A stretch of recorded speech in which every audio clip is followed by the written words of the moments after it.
سیسیا امروز اومدیم که با هم قدرت اسم مدرسه تو رو تعریف کنیم. خب اسم نمیبرم. ما 2 ساعت چون طولانی نیست 2 تاست و کسی نگفته.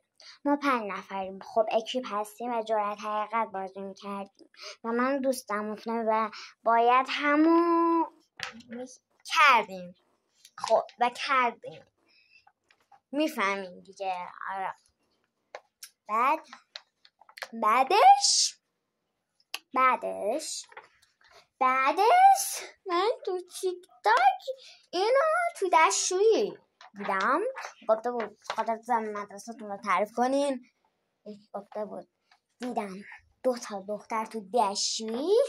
آره دیگه. خب دومی یه بار کلاس اولی بودم، روز اول مدرسه بود و یه دونه دختر قد بلند از من اومد تو کلاس با داد گفتن تو کلاس سومی. تو کلاس سومی. آره تو کلاس سومی، برو کلاست. یه بار هم جام دادیم و زدم تو چشم معلم. سیسی جام دادی زده رو چشم معلم. من خودم مداد کردم تو چشم معلم.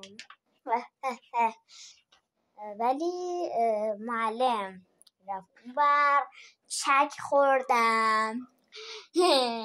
یه هفته اخراجی گرفتم. آره سیسیا. خب دیگه پارت دومم خواستیم تو اون پست بگیم. خداحافظ. کارت عروسی تو اومدی بهم بدی. مبارک عشقم لامصب خیلی خوشگل میرقصی. عروسیته شب مرگ منه امشب خیلی بهت میاد لباس عروس. من اشک تو چشام جمع شده، آبرو جلو رفیقام نمونده، کمرم بدجوری خم شده. با اجازه بزرگتر باورم نمیشه که بله را گفتی. امشب تیغ رو رگام میشه مرهم، قربون اشکای مادرم برم. چقدر سر نماز دعا میکرد برسیم بهم. مامان! یکم یواشتر رو بچه خواب بیدار میشه. مامان! چی شده مامان میکنی؟ مامان کو؟ چی شده هی مامان میکنی؟ دقیقاً این جمله رو همین الان مریم گفت. مامان کو؟